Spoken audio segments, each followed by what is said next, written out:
I got Grant Fisher after winning an exciting men's 3K there. Does it feel like revenge against Morgan for cross country? I wouldn't say revenge. I mean, Morgan and I have raced each other tons of times now, so it's always a good time. Like, I really enjoy racing him. He's a good competitor, and I always want to beat him. I wouldn't call it revenge. I would just call it competitiveness. So, yeah, he's a great guy to race. Always makes it a real race. I mean, he got right up on the Rabbit and Pat at the front, so I knew. I mean, I know every time where his head's at, because he's a guy that likes to win and he knows how to do it. So, always a good time. Yeah. Well, I mean, you sort of moved. You were the one who sort of made the race right at the end, making that big move. And I guess, can you walk me through your decision making there? Because Morgan was a little upset that he wasn't like right on the move when you made that thing. Yeah. Yeah. So Pat was leading for the last maybe 2,000 meters of the race. So he had been taking a lot of the load, and leading is, in my opinion, a little more difficult of a way to do than sitting behind someone. So he was doing a great job. He was keeping it honest, constantly accelerating. And there was a little bit of a gap in front of Morgan. I was sitting right behind him, and I really, really wanted to be in first with a lap to go. And I thought it would be easier to be in second leading up to that, to get to that position. So went around Morgan, got right on Pat's shoulder, and then just kind of waited. And then when I thought the time was right, that was when I went. Yeah. Because, I mean, it turned out to be important because it was a close finish, and Morgan might have closed. I mean, you guys closed pretty much the same for the last lap, I guess. Sure. You had the gap on it. Yeah. I mean, that's why I wanted lane one so badly, because I've made the mistake on 200-meter tracks, bank tracks like this, where I expect it to be as easy as an outdoor 400-meter track to pass, and it's just not. So especially at the end of a race when, you know, those tenths really are really important, I really wanted to have that pole position. And so when I got it, I had high confidence that I could hang on to it, because in order to pass someone on one of these tracks, you got to have a lot more than they have. So, yeah. So 7:42. I mean, that's right up there. Sorry.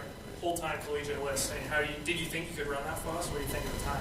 Yeah, I mean, I wasn't trying to think about it too much. I just wanted to come race. I think it was a lot easier for collegiate guys like me and Morgan to do that, to just come here and focus on the race. You know, we don't have the pressures of being a professional, making money off of this, having bonuses on the line, all kinds of stuff. So I knew it was going to be fast enough to as long as I was with the leaders, I knew the NCAA qualifier would take care of itself, and I just came here to race, and that was a luxury that I was afforded, just being a collegiate guy, and it was fun. I mean, these are the type of guys I want to mix it up with at the next level, and hopefully some other guys too. So it was fun.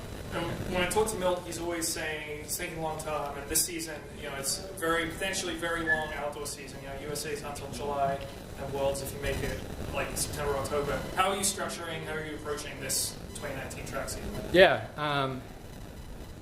it is a little different with the idea of potentially stretching a season into the summer, and because of that, that is kind of in the back of my mind and Coach Milt's mind, but I don't think that's really changing the training a whole lot in the indoor season.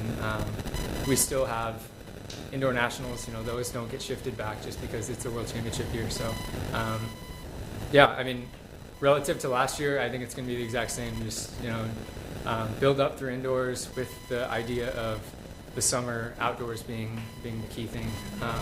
So we haven't really talked specifics on summer stuff yet. I think the idea is just focus on indoor for now, get the job done, use that as a building block for outdoor, and then deal with outdoor when it comes. So I haven't discussed what my summer racing plan is going to be like with Coach Milt yet, so I'm unsure exactly how it's going to pan out, but I would imagine it would just be take care of business now, take care of business later, just kind of usual stuff. Yeah. So Sean McGoody raced last night in Boston. Yeah.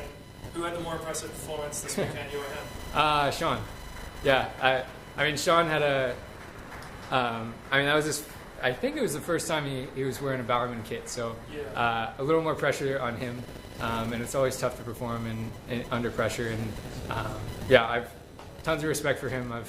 I've said it plenty of times, but I'll say it again. Sean's a great dude. It was a pleasure racing and running with him in college, and I was really happy to see that result. Yeah. Yeah. And then NCAA is 3K DMR. Is that what you're thinking? Do you know what events you're going to be doing? Yeah, I would imagine 3K DMR. Unsure right now, even what my next 2 weeks are going to look like as far as racing. So hopefully the DMR we ran a couple weeks ago gets us in. If it's looking kind of iffy, we might try to do another one. But yeah, ideally a 3K and a DMR at NCAAs. It's been a few years since you were in the building. How does it feel to come back in? It's fun. Yeah, it's been 4 years since I was a high school senior, so it's great. I mean, just being around New York City, it's a cool place, very different than where I grew up, very different than where I go to school. The big city is a different environment, and it's cool. I'm kind of having these like flash memories of stuff, like seeing certain buildings, seeing certain things in Central Park, and warming her up around the Armory on the block, and good memories. Yeah. Thanks, Greg. Thanks for having us, Joe. You're welcome.